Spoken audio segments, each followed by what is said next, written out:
সংসদীয় আসন ৭৩ মেহেরপুর ২ অর্থাৎ গাংনী উপজেলার এই আসনটিতে মনোনয়ন পুনর্বিবেচনার দাবিতে টানা ২২ দিনের কর্মসূচি ঘোষণা করেছে জেলা বিএনপির নেতৃবৃন্দ। ইতিমধ্যে মশাল মিছিল, বিক্ষোভ সমাবেশ, সড়কে অবস্থানের মধ্য দিয়ে মেহেরপুর জেলা বিএনপির সভাপতি জাভেদ মাসুদ মিল্টনকে মনোনয়ন দেওয়ার দাবি জানিয়ে আসছে বিএনপি নেতৃবৃন্দের একাংশ।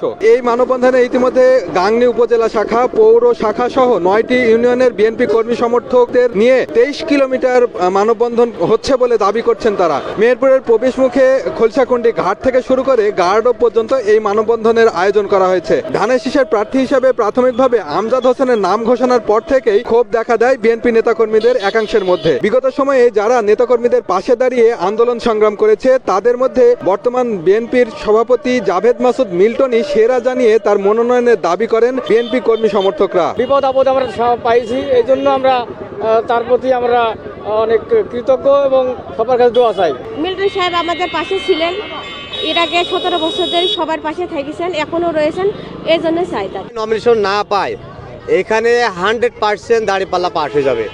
ধানের শীষ আইনেছে বলি যে ধানের শীষ পাস হবে এটা কখনো সম্ভব না।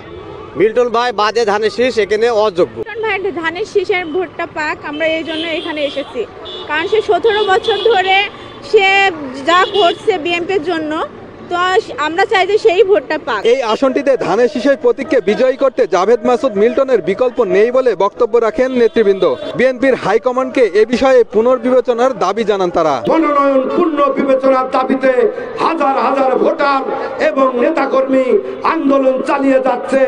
আজকে আপনারা দেখেছেন গাংনী শেষ সীমানা আলমপুর ব্রিজ থেকে খলিশাকুন্ডি ব্রিজ পর্যন্ত ২৫ কিলোমিটার রাস্তায় আজকে ৫০,০০০ মানুষের আমাদের প্রাণের দাবি মনোনয়ন পূর্ণ বিবেচনা করে আমাদের গাংনী জনগণের আশ্রয়স্থল, গরিব দুঃখী মানুষের নেতা, নির্যাতিত নিপীড়িত মানুষের নেতা, জননেতা জনাব জাভেদ মাসুদ মিল্টনকে মনোনয়ন পূর্ণ বিবেচনার মাধ্যমে ফিরিয়ে দিয়ে গাংনীতে ধানের শীষকে বিজয়ী করার জন্য আমরা কেন্দ্রকে অনুরোধ করছি। আমার প্রিয় নেতা যার সাথে দীর্ঘ ১৭টি বছর আমরা এই আন্দোলন সংগ্রাম ফ্যাসিবাদের এগেনস্টে করে আসছি, এই ধানের শীষের প্রতীক এখন একমাত্র তারই কাছে শোভা পায়।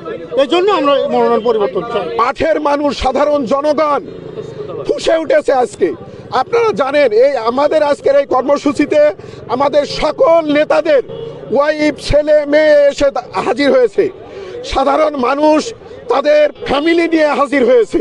আজকে ফ্যামিলি হাতে হাত ধরে তারা এক ধরনের প্রতিবাদ করছে যে এই সিদ্ধান্তটি কোনো কারণে ভুল হয়েছে, এই সিদ্ধান্তটি পুনর্বিবেচনা করতে হবে। স্বাধীনতা পরবর্তী সময়ের পর থেকে এই আসনটিতে সর্বোচ্চবার অর্থাৎ ৪ বার জাতীয়তাবাদী দল মনোনীত প্রার্থী বিজয়ী হয়ে সংসদ সদস্য হয়েছেন। বেনিয়ামিন, সময় সংবাদ, মেহেরপুর।